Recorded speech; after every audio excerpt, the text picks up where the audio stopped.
voilà de retour dans la cabine du FEN 516. On vient d'enregistrer la limite de la parcelle, Vincent. Comment est-ce que maintenant, grâce à cette limite, je peux générer mes lignes de guidage de contour? Alors, grâce à l'option contour segment, on va pouvoir générer les lignes par rapport à notre bordure.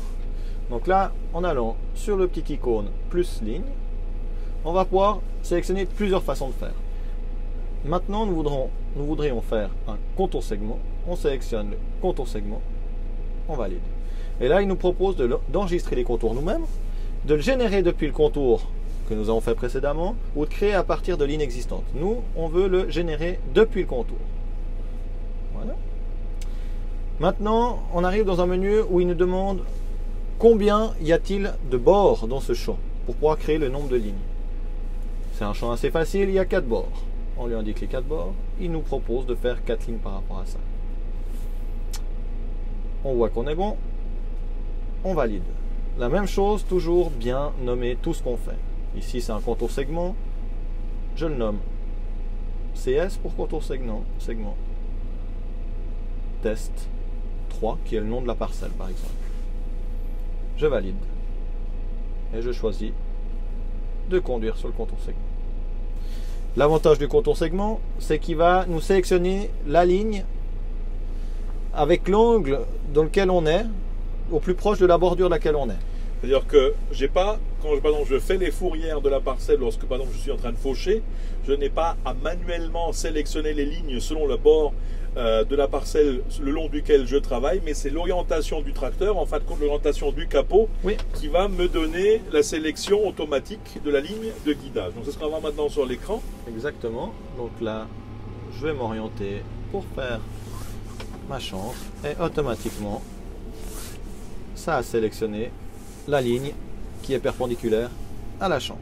Donc ça, c'est quelque chose qui augmente également le confort, puisque ça me réduit le nombre de manipulations que j'ai effectuées pour retrouver la ligne adéquate pour le travail. Tout à fait.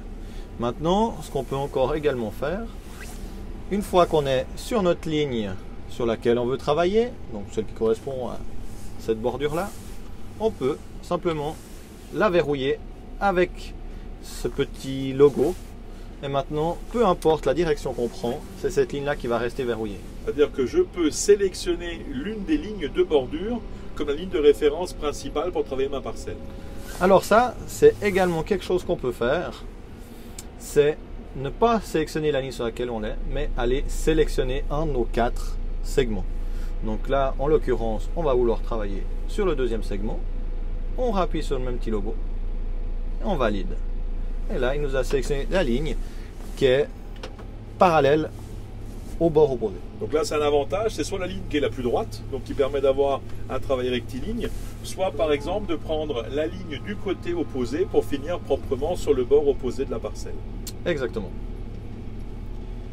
Alors, je vois, Vincent, que la ligne qu'on a tracée comme référence est centrée sur la frontière de la parcelle. Oui. Lorsqu'on travaille, on n'est pas aligné avec l'outil sur cette frontière-là, mais on a besoin d'une demi-largeur de travail pour décaler la ligne, pour travailler proprement sur le bord du champ, n'est-ce pas? Exactement. Donc, quand on crée des lignes à partir du contour, ce qu'on appelle un contour segment, automatiquement, les lignes se créent sur la frontière du champ. Donc, ce que nous, on va devoir faire encore, c'est aller les décaler. Donc avec le petit bouton de décalage ici, on a une option supplémentaire, c'est de décaler tous les segments.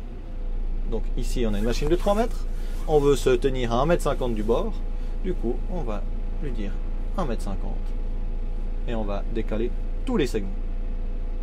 Voilà. Le point important à ce niveau, c'est d'enregistrer voilà, tout la à fait. ligne. Maintenant il faut enregistrer cette ligne, la nommer correctement, donc on est toujours dans un contour segment, le nom du champ par exemple, et on peut préciser pour une machine de 3 mètres. C'est facile à retrouver et on revient tout de suite juste.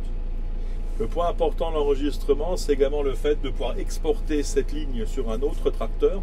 Si je ne fais pas le décalage de manière immédiate et que je transfère la ligne sur le nouveau tracteur sera à nouveau centrée sur la frontière parcellaire. Si j'enregistre le décalage de tous les segments, en fin de compte, je retrouve cette logique sur l'autre véhicule également. Donc là, ça anticipe le confort de travail et ça réduit le risque d'erreur. Exactement.